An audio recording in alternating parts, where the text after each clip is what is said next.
Moving abroad, as exciting as it is, does involve triaging your debts and your expenses. So you want to have a priority as to what you're going to pay and what may be secondary things that you could think about later on down the line. This is not legal advice, this is legal game and for entertainment purposes. So credit does not matter in the country that you are relocating to. Equifax, TransUnion, Experian are all unique US-based companies that measure your credit. They have no relevance in any other country other than the United States. Taxes. You need to be up to date in your taxes because this will be tied to your passport. The US government does have the right to seize your passport in the event you are in arrears in any federal or state taxes. So you want to be compliant year after year, no matter where you're living abroad. You are still subject to taxes even though you're no longer a resident in the United States, and that's because the United States has a citizenship-based taxation system. So it doesn't matter that you're not benefiting from the laws, the fire department, the roads, whatever infrastructure in the United States, and you're not living in the United States, you are still required to pay taxes. This is for US citizens as well as green card holders. Child support will also be a reason why your passport may be denied or seized. So stay up to date in any child support payments that you are required to make. Now, student loans is a very hairy issue. There are federal loans as well as private loans. But because student loans are treated differently, you want to be mindful of being current in your student loan debts because there can be a scenario where it be tied to, because it's a federal debt, that your passport can be seized. So you really want to be judicious about staying up to date in your student loan payments. Now, consumer debt. If you have consumer debt, the following states, North Carolina, Pennsylvania, South Carolina, and Texas, prohibit wage garnishment for consumer debt.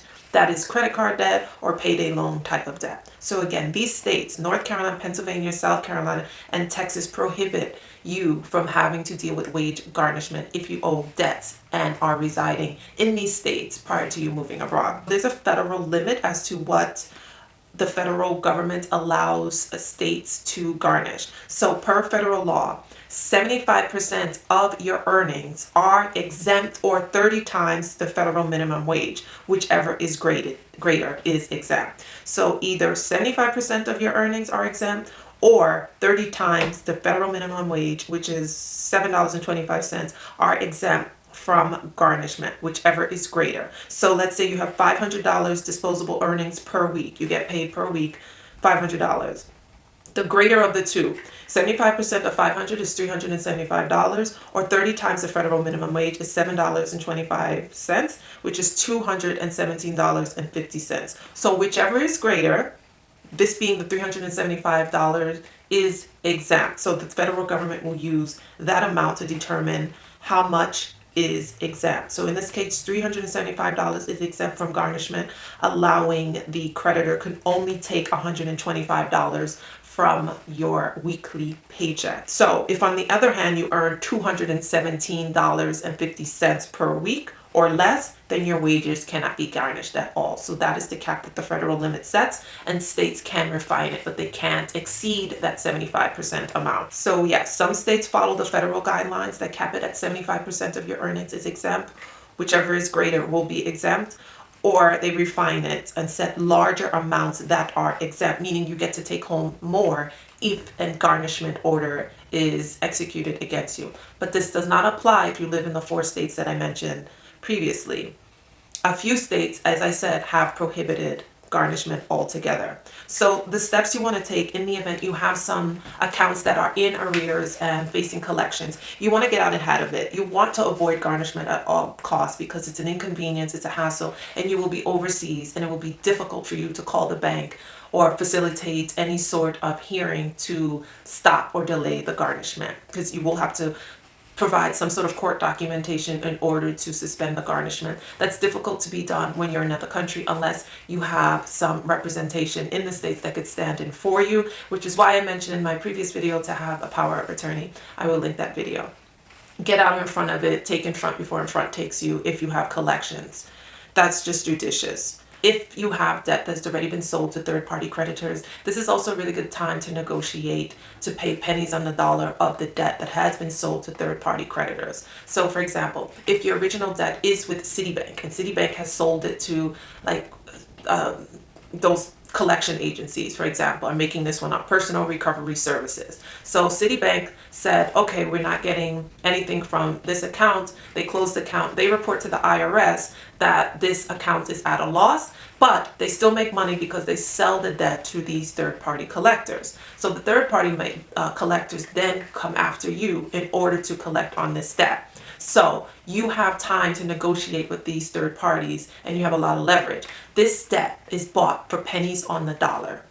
So you can negotiate down to at least 10% of the debt. If you watch Dave Ramsey, he has a really thorough explanation of this, but ultimately it's pennies on the dollar that they bought the debt. So if you do want to pay this debt, 10 to 20% is what the debt is worth once it's sold to these third parties. Dave Ramsey also has a lot of guidance regarding that. Before you begin any negotiation with creditors, you want to make sure that they are not on the FTC, the Federal Trade Commission website, and they have not been banned and unable to collect on debt. So if they're coming after you, you want to make sure that they're compliant regarding federal law and can collect the debt. Check the ban list. I will also link it in the video.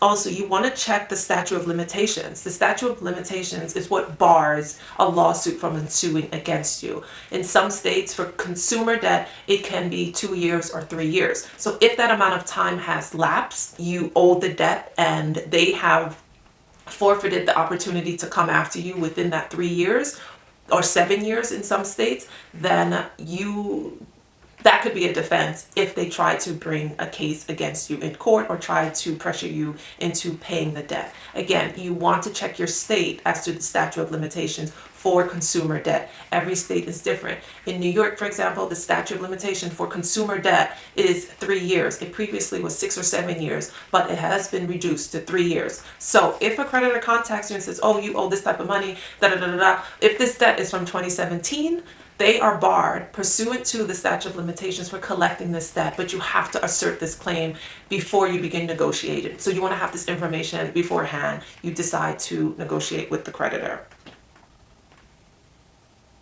Yeah, after this time has lapsed, the debt is considered time barred, but you have to assert it.